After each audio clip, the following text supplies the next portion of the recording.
Class 12 model question 1 বুক India অনুরত Hazra প্রতিসারি পাঁচ সীমান্তে সৃষ্টি বিভিন্ন ভূমিরূপ কীভাবে গঠিত হয় সেদিনকে নতুন মহাসাগরীয় ভূত্বক সৃষ্টি মধ্য মহাসাগরীয় শৈলশিরা এগুলো বলেছিলাম।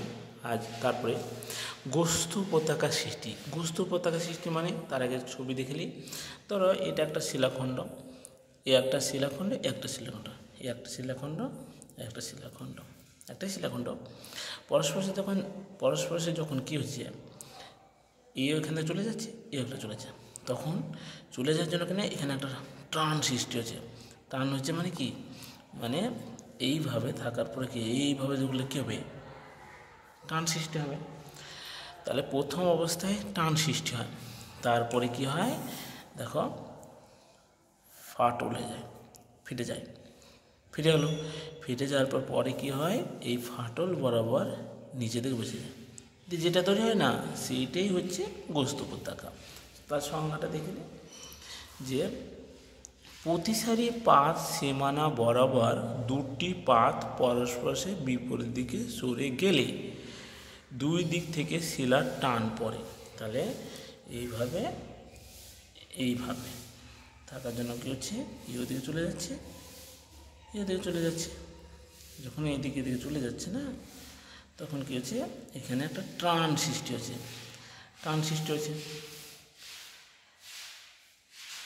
দুই দিক থেকে শিলার টান পড়ে।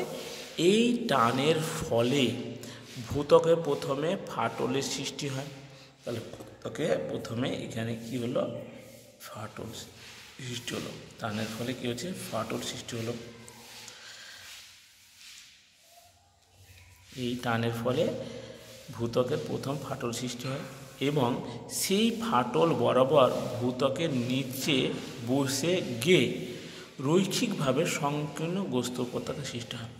তখন এই ফাটল বরাবর কী হচ্ছে, এই ফাটল বরাবর এই অংশটা নিচে বসে গেল, মানে এই ফাটল অংশ এই অংশটা নিচে বসে গেল, এরকম করে নিচে বসে গেল, ঠিক আছে, বসে গেলে যে এখানে একটা সংকীর্ণ ভূমি তৈরি হলো না, বসে যাওয়ার পর সেটাই হচ্ছে গোস্ত উপত্যকা।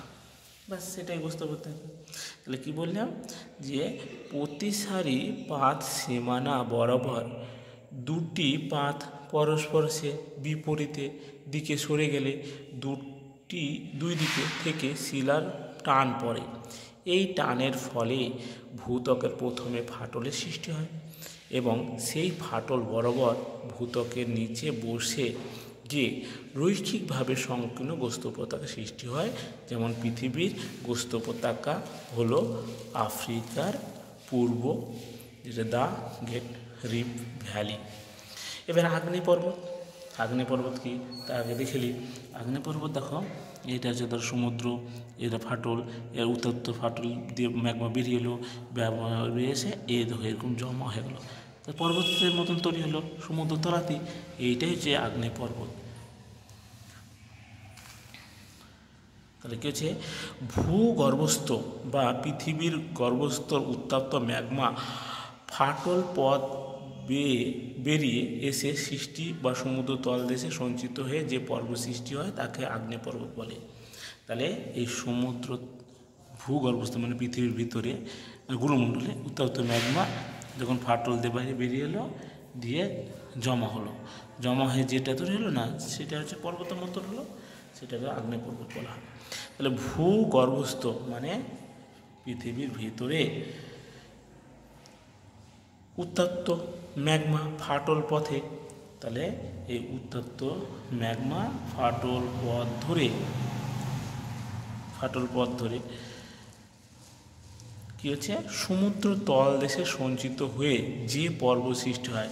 তাহলে এই ফাটল ধরে সমুদ্র তলদেশে এসে সঞ্চয় হয়ে যে পর্বত সৃষ্টি হয় সেটা হচ্ছে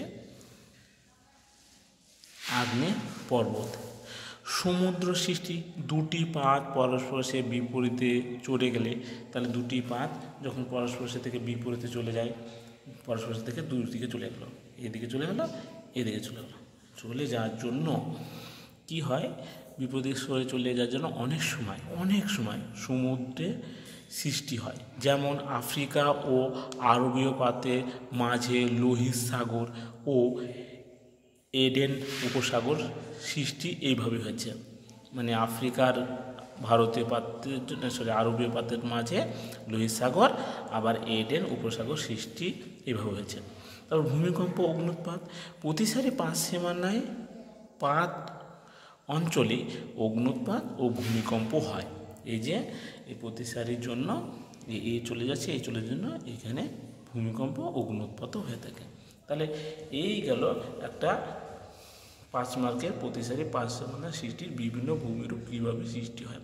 বাস আজ এইটুকু।